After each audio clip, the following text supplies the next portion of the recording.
Previously, we created a roller coaster ticket counter where our job was to give people whose height were over 120 centimeter a ticket to a roller coaster. Now let's say your boss adds more statements to this. So if a user is not an adult and is less than the age of 18, then we have to charge them $9. But if they are greater than or equal to the age of 18, then they have to pay $16. Now you might be wondering how we can do this. We can do this by using nested FL statements. So this works something like this. First, we have our if condition, and then inside our if condition, we write another if statement where we give another if condition and an else statement, and then our last else statement. So what happens is first, it goes inside the if condition if it is true. After the if condition is true, it checks for the another condition to be true or not. If that condition is true, it will go inside that if statement and then perform whatever is inside that. But if the another condition is false, it will go in the else statement and do whatever is inside the else statement. And if none of that is true, then it will go inside the else statement and do whatever is inside that. So the roller coaster machine that we had was first something like this. You can go to draw.io and it will take you to this website, or just write app.diagrams.net. You will also find a link in the course resources. In here, this is a very useful website where you can try to create your own conditions. Like our program starts, if our height is greater than 120, yes, if it is, then you can write. If it is not, then you can write. This is the if statement which we used for the first roller coaster ticket machine, and the updated version would look something like this. We have our default roller coaster machine, and then inside that we have age, meaning we ask the user for their age, and if it's less than 18, they pay $9. If it is greater than or equal to 18, they pay $16.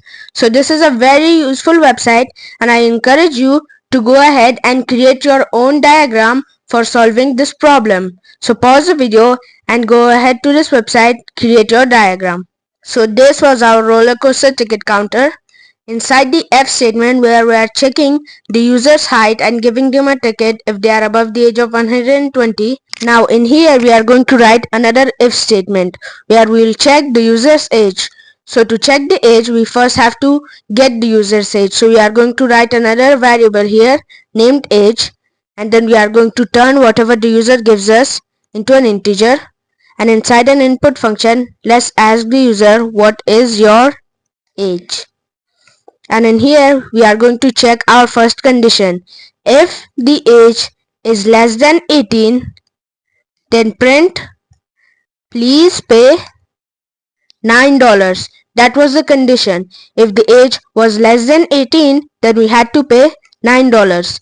But if the age is not less than 18, meaning it's either greater than 18 or equal to 18, then we'll print please pay $16, like this. Now let's test the code. We will run it, and it says welcome to the roller coaster, what is your height in centimeters? Let's give 155, and then it says you can buy a ticket, what is your age? I'll first give a number less than 18, so 13 years old, and it says please pay $9, which is accurate. Our age is less than 18, so we have to pay $9. Now let's run this again and give a age greater than 18. So the same height, 155, and then what is your age? I will give 21 years old. Now it says please pay $16, which is correct. Our age is greater than 18, so it's telling us to pay $16. Now your boss changed the conditions again. Now if someone is below the age of 12, they have to pay $5. But if they are between the age of 12 and 18, they have to pay $9. And if they are greater than or equal to the age of 18, then they have to pay $16. This can be achieved using the LF statements.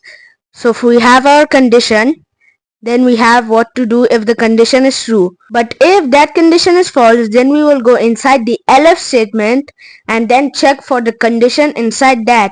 And if that's true, we will do whatever is inside the elif statement.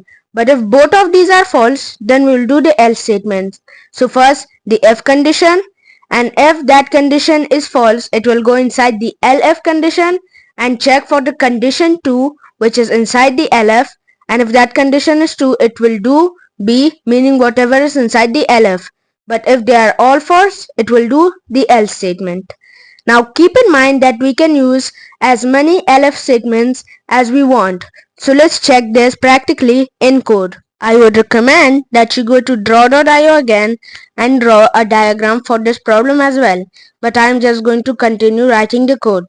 So first we are going to be removing this statement, and in here we are going to write if the age is less than 12, which was the condition, then the user has to pay $5. Now let's use the elif condition, and this will occur if this condition is false. So if the age is less than 12, if this condition is false, then this will occur.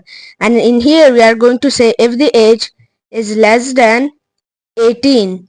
So we are effectively checking if the age is between 12 or 18. In here, if the age is not less than 12, then it will not do this and come in here. And in here we are checking if the age is less than 18. So everyone between the age of 12 and 18 will fall into this elif statement. And in here we are going to be printing please pay $9.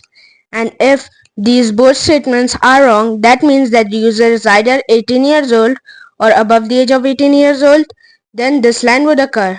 Now if we run our code, it asks us for the height, let's say 155 centimeter, and then what is your age? I will give a number like 8, and it tells please pay $5, which it worked in this case. So let's check it for the other cases. What is your age? 17, which is between the age of 12 and 18, and we got $9. Now finally we are going to check it if it works for the people that are above the age of 18. So 21, and it tells please pay $16, which was correct. As I said, we can have multiple elif statements. So we can add another elif statement where it checks for another age, and then you can print out how much they have to pay. So on and so forth. You can use 1,000 elif statements, even more if you want. In the next video, we are going to be recreating our BMI calculator. So for all of that and more, I'll see you there.